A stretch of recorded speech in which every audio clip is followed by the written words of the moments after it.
Assalamualaikum warahmatullahi wabarakatuh. Alhamdulillahi rabbil alamin. Lahu ni'matu wa lahul fadlu wa lahul thana'ul hasan. Wa salawatullahil barrir rahim. Wal malaikatil muqarrabin. Ala sayyidina wa maulana Muhammadin.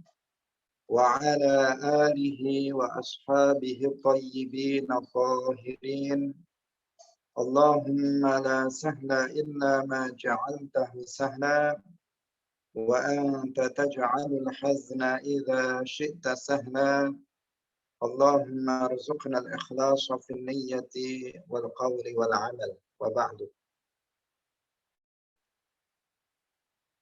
Para peserta bedah buku studi Islam moderat yang kami hormati, alhamdulillah, puji syukur marilah kita sampaikan kepada Allah Subhanahu wa taala. Pada siang hari ini Allah Subhanahu wa taala masih menganugerahkan, mengkaruniakan nikmat-nikmatnya kepada kita semuanya berupa nikmat kesehatan, nikmat iman, Islam, nikmat taufik, sehingga dengan nikmat-nikmat tersebut kita semuanya pada siang hari ini bisa kembali bersama dalam bedah buku studi Islam moderat. Semoga kebersamaan kita pada siang hari ini membawa manfaat bagi kita semuanya di dunia wal akhirah. Amin ya rabbal alamin. Salawat dan salam semoga tetap terlimpahkan kepada junjungan kita Nabi Agung Nabi Muhammad sallallahu alaihi wasallam, para sahabatnya, keluarganya, serta seluruh umat Islam yang mengikuti beliau ila yaumil qiyamah. Hadirin para peserta bedah buku studi Islam moderat yang berbahagia, mari kita memulai kajian kita pada siang hari ini dengan tidak lupa mengikhlaskan niat kita bahwa kita berkumpul di majelis ini, di kajian ini dalam rangka untuk meraih ridha Allah Subhanahu wa taala. Kita telah membahas tentang siapa itu Ahlus Sunnah wal Jamaah dan sejarah munculnya Ahlus Sunnah wal Jamaah. Pada kesempatan siang hari ini kita akan membahas tentang perbedaan antara Asy'ariyah dan Maturidiyah. Hadirin yang dirahmati oleh Allah Subhanahu wa taala, telah kita jelaskan sebelumnya bahwa Ahlus Sunnah wal Jamaah adalah Asy'ariyah Maturidiyah. Karena mereka adalah as-sawadul a'dham. Mereka adalah mayoritas umat Islam di seluruh dunia dari dahulu hingga sekarang. Dan as-sawadul a'zam adalah al-firqatun najiyah. Karena Rasulullah Shallallahu alaihi wasallam berwasiat kepada kita semuanya agar berpegang teguh kepada ajaran as-sawadul a'zam atau mayoritas umat Islam. Beliau bersabda, "Fa idza ra'aitum ikhtilafan fa'alaikum bis-sawadil a'zam." Apabila kalian melihat perselisihan di antara umat Islam, maka kalian berpegang teguhlah kepada as-sawadul a'zam, yaitu mayoritas umat Islam. Dan mayoritas umat Islam adalah Asy'ariyah Maturidiyah, maka terbuktilah bahwa Asy'ariyah Maturidiyah lah yang disebut dengan golongan Ahlus Sunnah wal Jamaah. Hadirin rahimakumullah, kalau kita melihat bahwa Asy'ariyah Maturidiyah mereka adalah golongan Ahlus Sunnah wal Jamaah. Dari sisi nama, mereka itu dua, yaitu Asy'ariyah, para pengikut Imam Abul Hasan al-Asy'ari.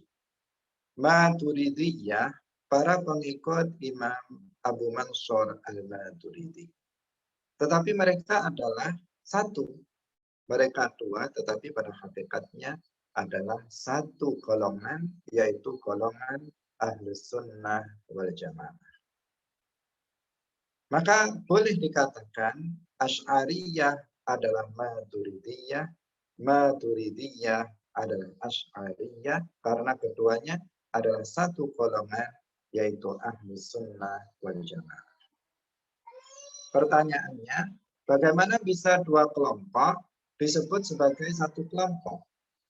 Bagaimana dua kelompok Asy'ariyah dan Maturidiyah itu bisa dianggap satu kelompok, tetapi kita menyebutnya dengan dua nama? Kita katakan bahwa karena keduanya disebut satu kelompok Ahlus Sunnah wal Jamaah, karena keduanya itu sama dalam prinsip-prinsip akidah, sama dalam dasar-dasar akidah, sama dalam usulul akidah. Dan bahwa mereka disebut dengan dua nama, yaitu Asy'ariyah Maturidiyah, karena memang keduanya memiliki perbedaan. Kalau sama persis tanpa ada perbedaan, tentu mereka kita sebut dengan satu nama. Tetapi karena mereka keduanya ada perbedaan di antara keduanya, maka mereka juga kita sebut dengan dua nama, Asy'ariyah Maturidiyah.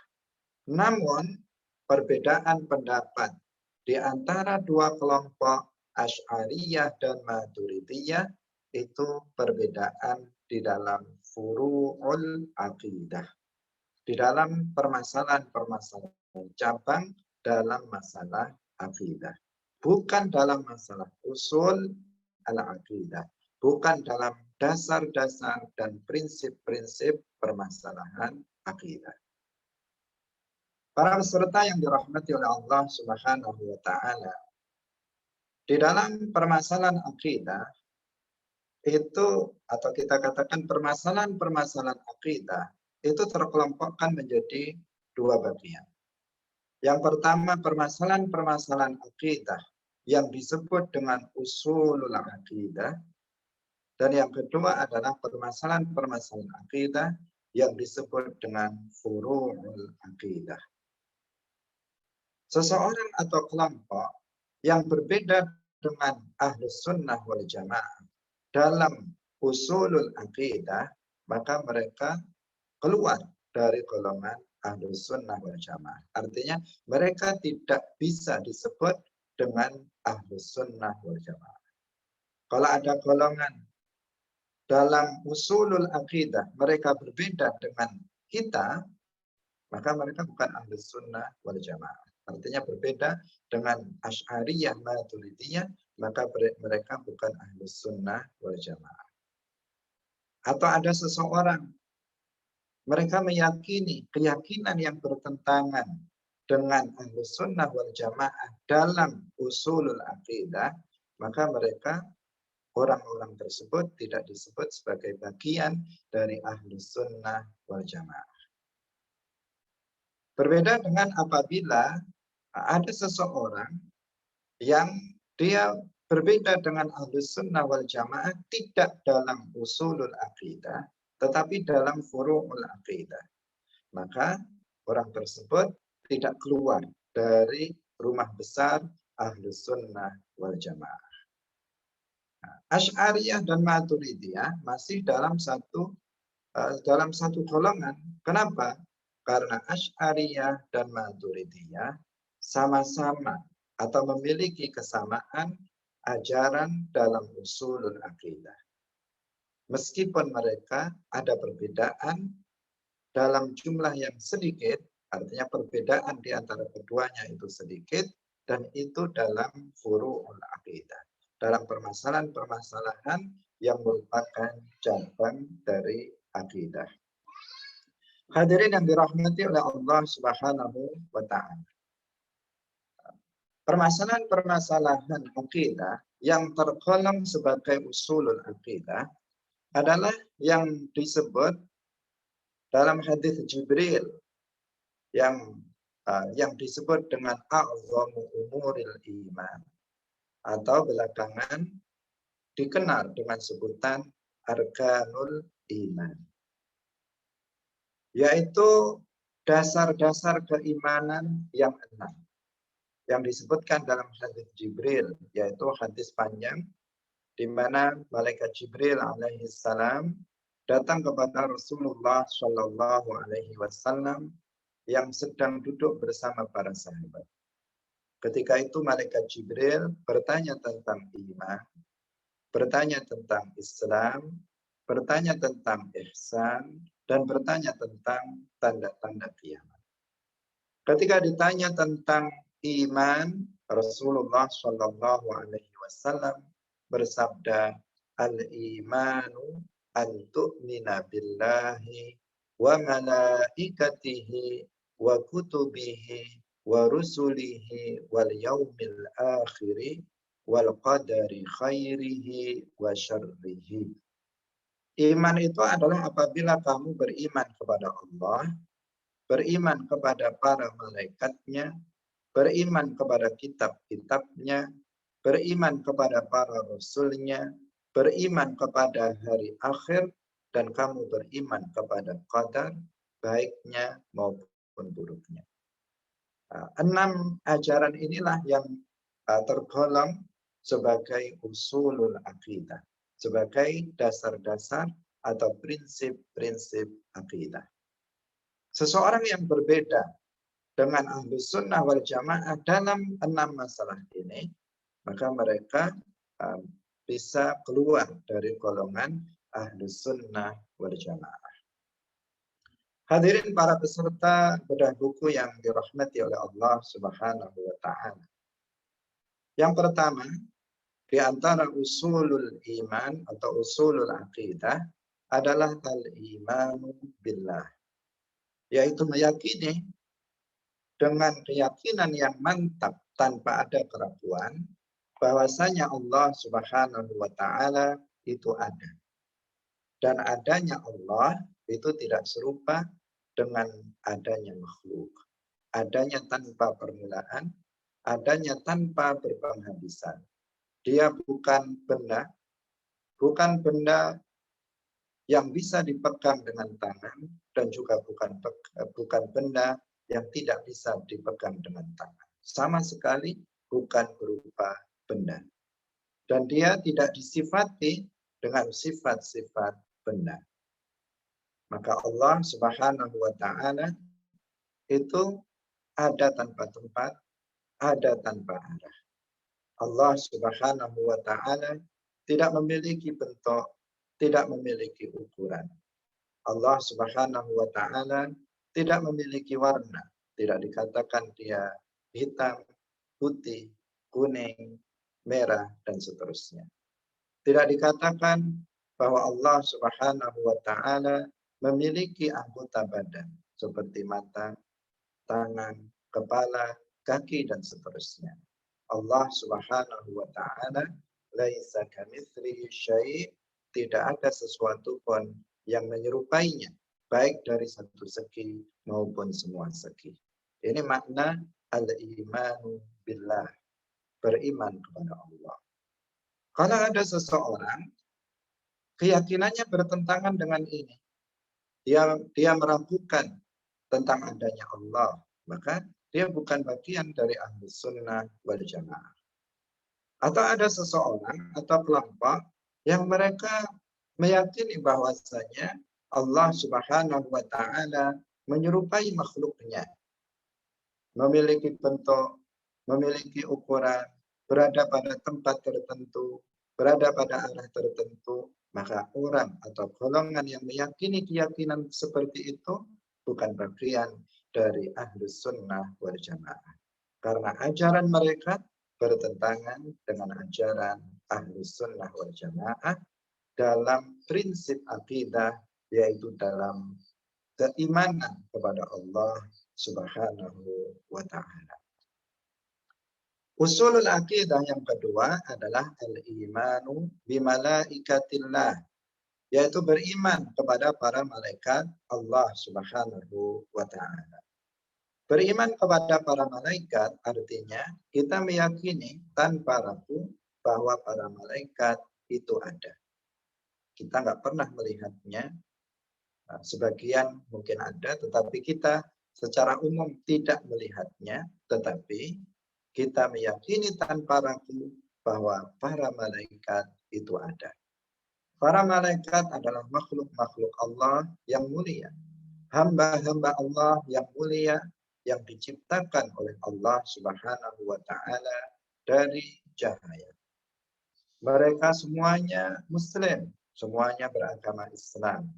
Semuanya selalu taat kepada Allah, senantiasa menjalankan apapun yang diperintahkan oleh Allah Subhanahu wa taala kepada mereka, dan mereka tidak pernah sekalipun bermaksiat kepada Allah Subhanahu wa taala. Mereka bukan laki-laki, mereka juga bukan perempuan. Mereka tidak menikah, mereka juga tidak beranak pinak. Itulah sifat-sifat para malaikat. Jika ada seseorang atau kelompok yang tidak beriman kepada para malaikat, mengatakan para malaikat itu nggak ada, maka dia bukan bagian dari Ahlus Sunnah wal Jamaah. Atau seseorang yang mensifati para malaikat dengan sifat-sifat yang berbeda dengan apa yang kita sampaikan, maka dia bukan Ahlus Sunnah wal Jamaah. Kalau ada yang mengatakan bahwa para malaikat itu adalah anak-anak Allah, maka bukan Ahlus Sunnah wal Jamaah.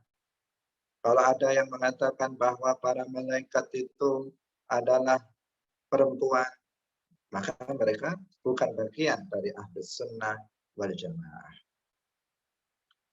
Kemudian yang ketiga, usulul aqidah yang ketiga berdasarkan hadis ini adalah al-iman bi kutubillah. Beriman kepada kitab-kitab Allah.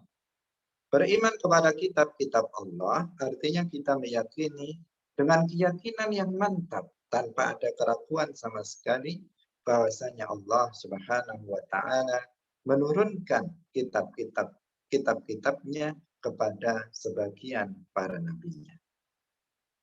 Allah Subhanahu wa taala menurunkan 104 kitab. 4 kitab diantaranya yang paling terkenal adalah kitab Az-Zabur yang diturunkan kepada Nabi Dawud alaihissalam. Kemudian kitab Taurat yang diturunkan kepada Nabi Musa alaihissalam. Kemudian kitab Injil yang asli yang diturunkan kepada Nabi Isa alaihissalam. Dan yang keempat adalah Al-Quran yang diturunkan kepada Nabi kita Muhammad sallallahu alaihi wasallam.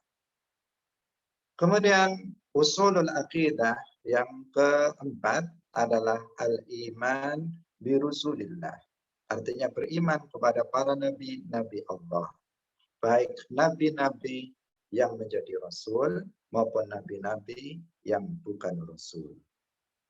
Artinya beriman kepada para rasul Allah atau kepada para nabi Allah, artinya kita meyakini dengan keyakinan yang mantap tanpa ada keraguan sama sekali bahwasanya Allah Subhanahu wa taala mengutus para nabi. Baik yang menjadi rasul maupun yang bukan rasul, untuk apa? Diperintahkan untuk mubasyirina wa munzirin, memberikan kabar gembira kepada orang-orang yang beriman dan mau taat kepada Allah Subhanahu wa taala dengan pahala dan surga nanti pada hari kiamat. Dan munzirin, memberikan peringatan kepada mereka yang tetap dalam kekufurannya dan tetap dalam kemaksiatan dengan azab dan neraka nanti di akhirat. Faba'atsallahu an-nabiyyina mubasysyirina wa munzirin. Kemudian Allah mengutus para nabi untuk melakukan tabsyir dan inzar. Inilah tugas para nabi. Jadi kita mengimani bahwa para nabi mereka diutus oleh Allah Subhanahu wa taala untuk melakukan dakwah, tabsyir wal inzar. Kemudian seluruh para nabi mereka bersifatan dengan sifat-sifat yang layak bagi mereka dan mereka dijauhkan, dibebaskan dari sifat-sifat yang tidak layak bagi mereka. Para nabi seluruhnya mereka adalah orang-orang yang jujur. Tidak pernah satupun di antara para nabi ada yang pernah berbohong, meski dalam keadaan bergurau. Seluruh para nabi semuanya amanah, semuanya amanah. Bisa mereka seluruhnya terpercaya, baik dalam urusan duniawi maupun dalam urusan agama. Tidak pernah satupun di antara para nabi yang pernah berkhianat kepada Allah Subhanahu wa taala dan tidak ada satupun dari para nabi yang pernah berkhianat kepada sesama manusia. Ini adalah usulul akidah, dasar akidah yang keempat. Kemudian dasar akidah yang kelima adalah al-iman bil yaumil akhir, yaitu beriman dengan adanya hari akhir. Kita meyakini dengan keyakinan yang mantap tanpa ada keraguan sama sekali bahwasanya hari akhir itu pasti ada. Bahwasanya akhirat, bahwasanya hari kiamat itu pasti ada. Kiamat, hari kiamat adalah suatu hari yang dimulai dari bangkitnya manusia dari dalam kuburnya sampai penduduk surga masuk ke dalam surga dan penduduk neraka masuk ke dalam neraka. Itulah yang disebut dengan kiamat. Kita meyakini dengan keyakinan yang mantap bahwa hari kiamat itu ada, hari akhir itu ada, dan bahwa akhirat yang abadi itu juga ada. Hadirin para peserta bedah buku yang dirahmati oleh Allah Subhanahu wa taala. Kemudian yang keenam atau yang terakhir adalah al-iman bil qadari khairihi wa syarrihi. Artinya kita meyakini dengan keyakinan yang mantap tanpa ragu bahwa segala sesuatu yang terjadi di alam semesta ini berupa apapun, apakah berupa kebaikan ataupun keburukan, berupa keimanan ataupun berupa kekufuran, berupa ketaatan ataupun berupa kemaksiatan, berupa kenikmatan ataupun berupa musibah. Semuanya itu terjadi dengan ketentuan Allah Subhanahu wa taala. Allah Subhanahu wa taala yang telah menciptakannya, Allah Subhanahu wa taala yang telah menentukannya pada azal. Dan sesuatu yang telah ditakdirkan oleh Allah Subhanahu wa taala maka pasti terjadi. Dan apa yang telah ditakdirkan oleh Allah Subhanahu wa taala pada azal maka tidak bisa berubah, pasti terjadi. Tidak bisa berubah, tidak bisa dirubah dengan apapun. Para peserta bedah buku yang dirahmati oleh Allah Subhanahu wa taala, kita juga wajib untuk ridho terhadap segala sesuatu yang telah ditakdirkan oleh Allah Subhanahu wa taala pada diri kita. Ridho terhadap takdir Allah Subhanahu wa taala. Baik takdir Allah terhadap kita yang berupa sesuatu yang ditakdirkan itu berupa sesuatu yang nikmat maupun berupa sesuatu yang berupa musibah. Maka kita wajib untuk ridho dengan pengertian tidak boleh bagi kita untuk protes kepada Allah Subhanahu wa taala atas takdir yang telah Allah tentukan untuk kita. Apabila yang ditakdirkan itu berupa kebaikan, berupa keimanan, berupa ketaatan, maka kita ridho dengan apa yang telah Allah takdirkan dan kita ridho dengan apa yang telah ditakdirkan yang berupa kebaikan. Sebaliknya apabila yang ditakdirkan untuk kita itu berupa keburukan, maka kita ridho terhadap takdir Allah Subhanahu wa taala, tetapi kita tidak mencintai, tidak ridho dengan apa yang ditakdirkan, yang itu berupa kemaksiatan, yang itu berupa keburukan. Hadirin para peserta bedah buku yang dirahmati oleh Allah Subhanahu wa taala. Inilah yang disebut dengan usulul aqidah. Kita hanya menjelaskan secara global, tentu bukan hanya ini, tetapi ada hal-hal yang lain yang merupakan bagian dari usulul aqidah. Kemudian ada hal-hal lain yang bukan termasuk usulul aqidah, yang apabila seseorang berpendapat berbeda dalam masalah ini, maka dia tidak keluar dari golongan Ahlus Sunnah wal Jamaah. Asy'ariyah dan Maturidiyah mereka sama dalam usulul aqidah. Karena itulah maka keduanya adalah satu, Ahlus Sunnah wal Jamaah. Namun karena mereka memiliki perbedaan, keduanya memiliki perbedaan dalam furu'ul aqidah, maka kita menyebutnya dengan dua nama, Asy'ariyah, Maturidiyah. Asy'ariyah adalah para pengikut Imam Abul Hasan al-Asy'ari, dan Maturidiyah adalah para pengikut Imam Abu Mansur al-Maturidi. Para peserta bedah buku yang dirahmati oleh Allah Subhanahu wa taala. Perbedaan di antara dua golongan ini, Asy'ariyah dan Maturidiyah, tidak banyak. Tidak sampai bilangan 10. Di sini kita hanya menjelaskan dua di antaranya untuk memberikan contoh bahwa keduanya itu tidak berbeda dalam usulul aqidah.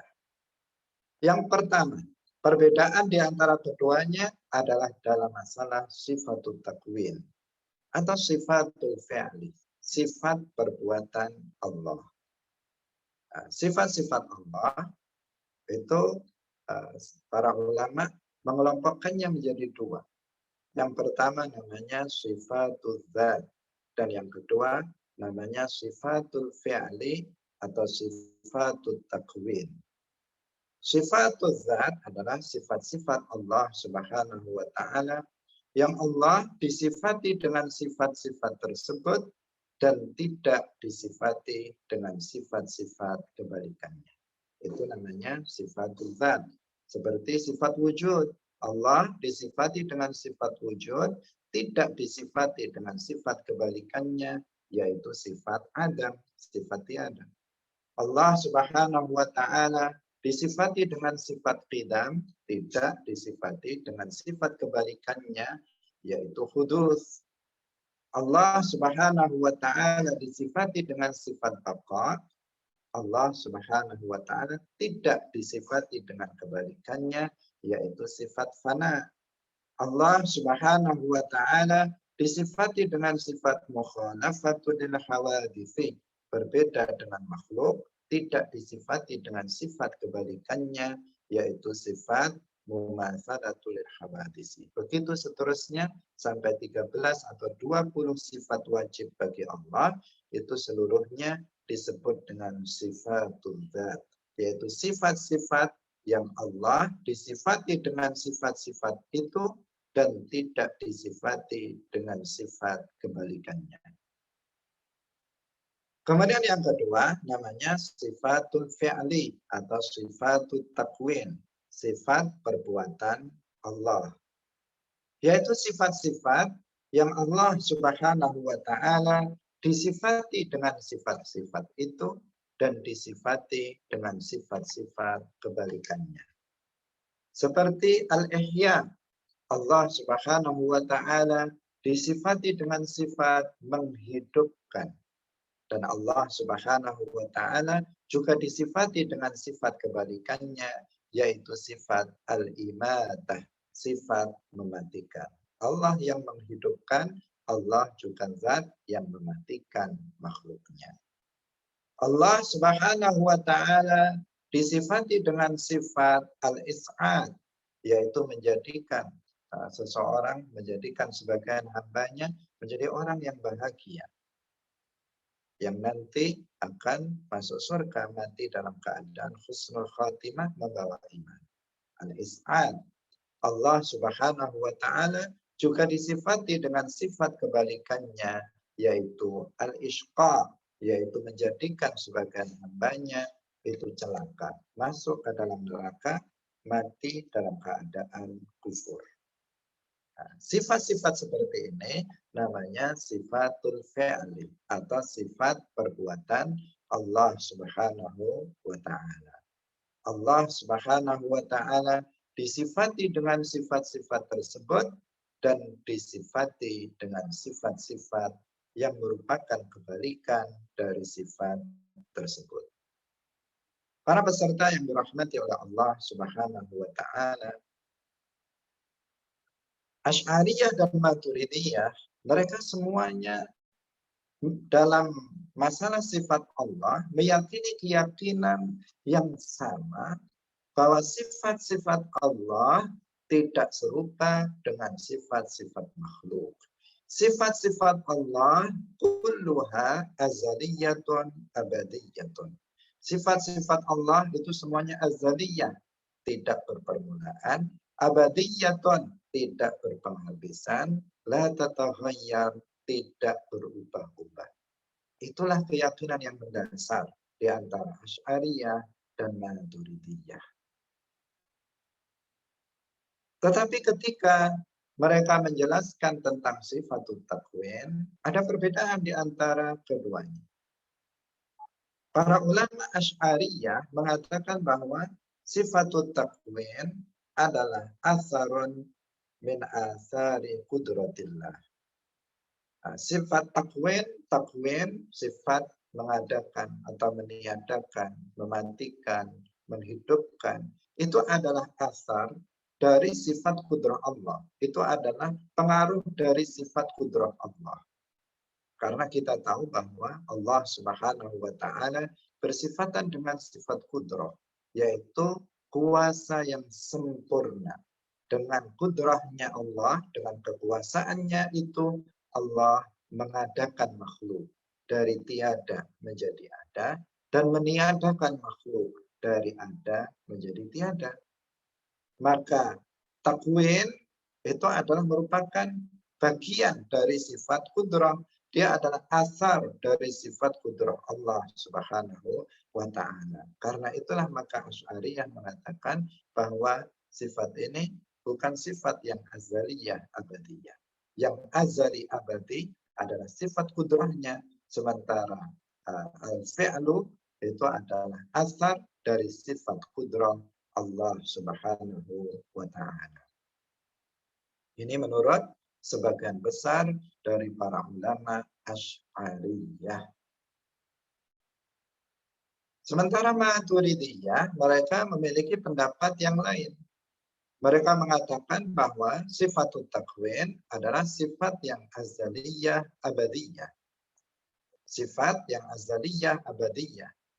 Yang berbeda dengan sifat kudrah Allah Subhanahu wa ta'ala.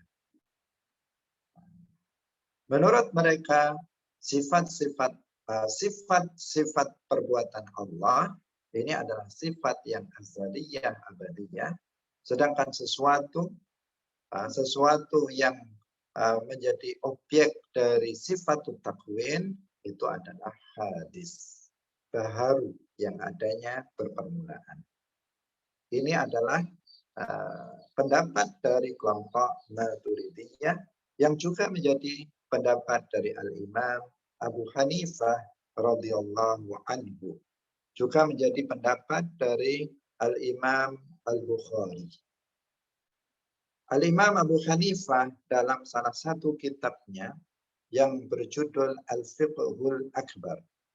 Perlu diketahui bahwa Al-Imam Abu Hanifah memiliki banyak kitab dalam bidang akidah. Meskipun beliau dikenal sebagai ulama ahli dalam bidang hukum, dalam bidang fikih, karena beliau adalah pendiri mazhab Hanafi dalam fikih, namun beliau terbukti memiliki perhatian khusus terhadap ilmu kalam, sehingga beliau mengarang 5 kitab secara khusus dalam bidang akidah. Salah satu kitab beliau judulnya Al-Fiqhul Akbar. Dalam kitab Al-Fiqhul Akbar beliau mengatakan wal fi'lu sifatuhu fil azal wal maf'ulu makhluqun wa fi'lullahi ta'ala ghairu makhluqin. Wal fi'lu sifatuhu fil azal, dan perbuatan itu adalah sifat Allah pada azal. Wal maf'ulu hadis, sedangkan yang yang menjadi objek dari perbuatan Allah itu adalah makhluk. Wa fi'lullah, dan perbuatan Allah Ta'ala ghairu makhluk, itu bukan makhluk. Jadi perbuatan Allah itu bukan makhluk, sementara sesuatu yang menjadi objek dari perbuatan Allah itu yang makhluk. Hadirin yang dirahmati oleh Allah Subhanahu wa Ta'ala. Misalnya tadi menghidupkan. Allah menghidupkan seorang hamba. Sifat menghidupkannya Allah terhadap seorang hamba itu adalah azali.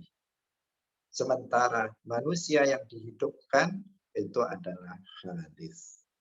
Inilah pendapat dari Al-Imam Abu Hanifah yang sama dengan pendapat golongan Maturidiyah.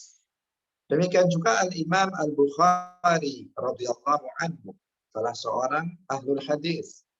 Tetapi meskipun beliau adalah ahlul hadis, terkenal dengan kitab Sahih Al-Bukhari yang dianggap sebagai kitab yang paling bisa dibuat sebagai pegangan setelah Al-Quranul Karim, yaitu kitab Sahih Al-Bukhari.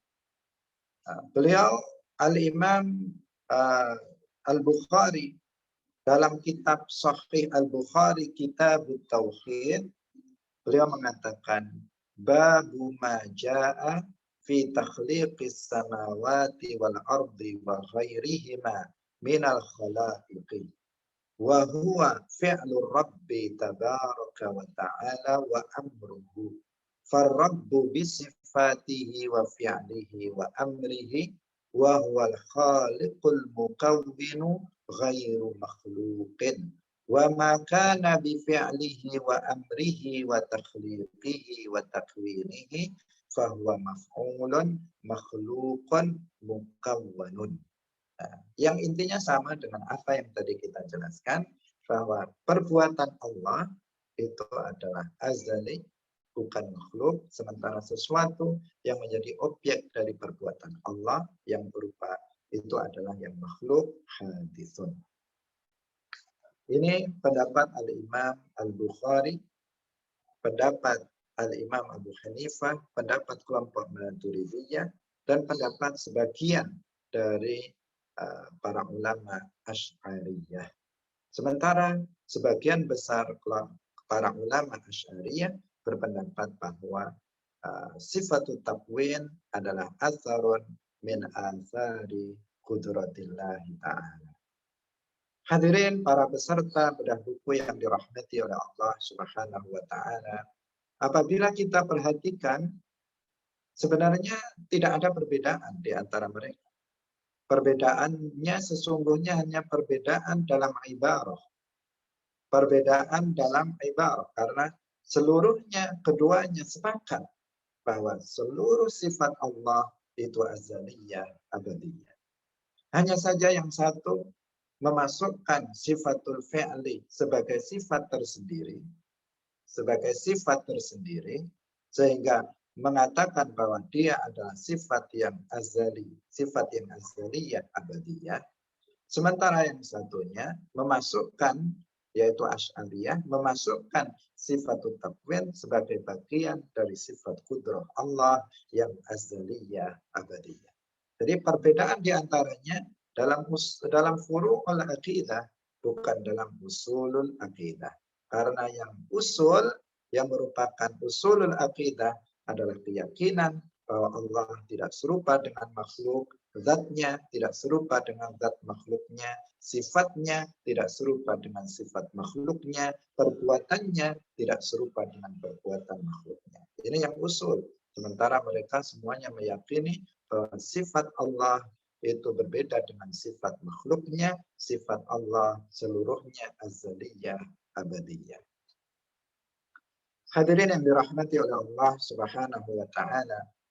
Kemudian yang kedua, perbedaan antara Asy'ariyah dan Maturidiyah yang kedua adalah tentang masalah hukum al-amnu wal iyas. Tentang hukum al-amnu wal iyas.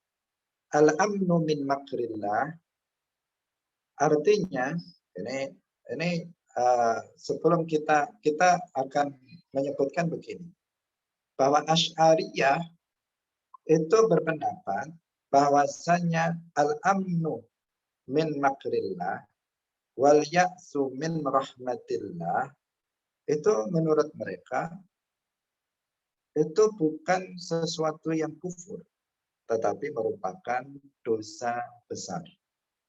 Merupakan dosa besar.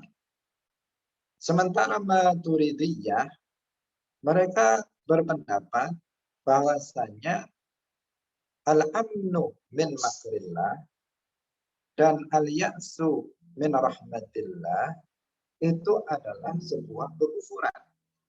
Sekilas, seperti di sini perbedaannya perbedaan yang tajam. Yang satu mengatakan al-amnu min makrillah wal ya'su min rahmatillah adalah dosa besar. Yang satu mengatakan bahwa al-amnu min makrillah wal ya'su min rahmatillah adalah kufur. Artinya yang satu mengatakan orang yang melakukannya dia tetap muslim. Sementara yang satu mengatakan orang yang melakukannya melakukan al-amnu min makrillah wal ya'su min rahmatillah itu sudah menjadi kafir. Nah, di sini sekilas ada perbedaan di antara keduanya. Tetapi sebenarnya perbedaan di antara keduanya itu hanya dalam persoalan definisi. Seandainya para ulama Asy'ariyah mendefinisikan al-amnu min makrillah wal ya'su min rahmatillah itu sama dengan definisi yang dibuat oleh kelompok Maturidiyah, niscaya kelompok Asy'ariyah akan mengkufurkan orang yang melakukan al-amnu min makrillah wal ya'su min rahmatillah. Sebaliknya, seandainya golongan Maturidiyah mendefinisikan al-amnu min makrillah wal ya'su min rahmatillah dengan definisi yang sama dengan yang dibuat oleh kelompok Asy'ariyah, tentu mereka akan mengatakan bahwa keduanya itu bukan kufur, tetapi sebagai dosa besar. Ternyata perbedaan itu muncul karena perbedaan definisi yang mereka kemukakan. Bagaimana para ulama Asy'ariyah mendefinisikan al-amnu min makrillah wal ya'su min rahmatillah? Menurut kalangan Asy'ariyah, al-amnu min makrillah artinya apabila seseorang mengikat dalam hatinya perasaan bahwasanya Allah Subhanahu wa taala itu tidak mengazabnya. Dia merasa aman dari azab Allah Subhanahu wa taala. Allah pasti merahmatinya, padahal dia tetap melakukan kemaksiatan-kemaksiatan. Jadi dia melakukan kemaksiatan terus-menerus dengan mengikatkan perasaan dalam hati bahwa Allah pasti merahmatinya, Allah pasti akan mengampuni dosa-dosanya. Itu al-amnu min makrillah. Maka ini tergolong sebagai dosa besar menurut Asy'ariyah. Kemudian al-ya'su min rahmatillah, berputus asa dari rahmat Allah. Artinya menurut Asy'ariyah adalah apabila seseorang mengikat perasaan dalam hatinya bahwa Allah tidak akan mengampuninya dan tidak akan merahmatinya karena dia telah melakukan dosa yang sangat besar dan sangat banyak, kemudian diikat dalam hatinya rasa bahwa Allah ini pasti nggak akan mengampuni dirinya, nggak akan merahmatinya.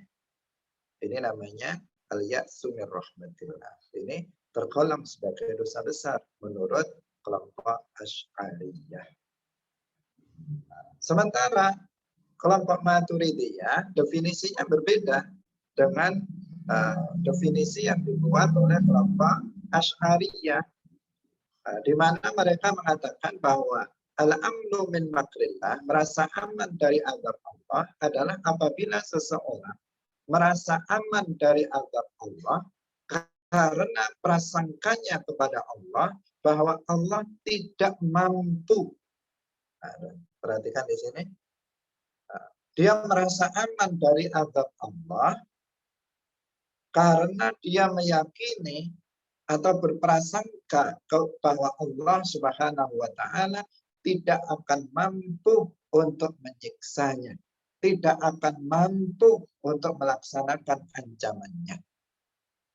Maka ini kufur, karena dia meyakini Allah tidak memiliki kemampuan untuk menyiksa hambanya, tidak memiliki kemampuan untuk melaksanakan ancamannya terhadap mereka yang melakukan kekufuran atau dosa-dosa di dunia. Nah, sedangkan al-ya'su min rahmatillah menurut mereka adalah apabila seseorang berputus asa terhadap rahmat Allah Subhanahu wa taala karena prasangkanya bahwa Allah Subhanahu wa taala tidak akan mampu untuk merahmatinya. Sehingga ini kufur karena dia menisbatkan sifat lemah kepada Allah Subhanahu wa taala. Nah, perhatikan definisinya yang berbeda sehingga menjadikan keduanya seakan-akan berbeda. Seakan-akan berbeda bahwa Asy'ariyah Maturidiyah menganggap al-amnu min makrillah wal ya'su min rahmatillah sebagai dosa besar, sementara Maturidiyah menganggap bahwa al-amnu min makrillah wal ya'su min rahmatillah adalah sebagai sebuah kekufuran.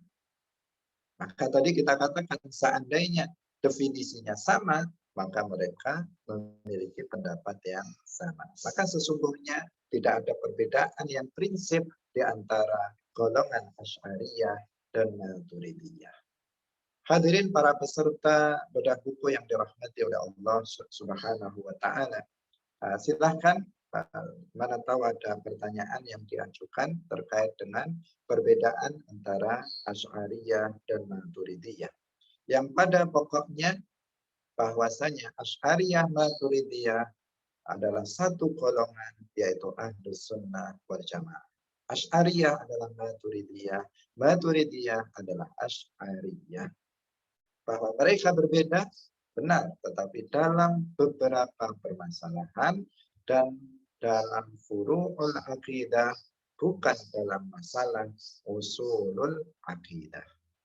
Nah, silahkan jika ada pertanyaan.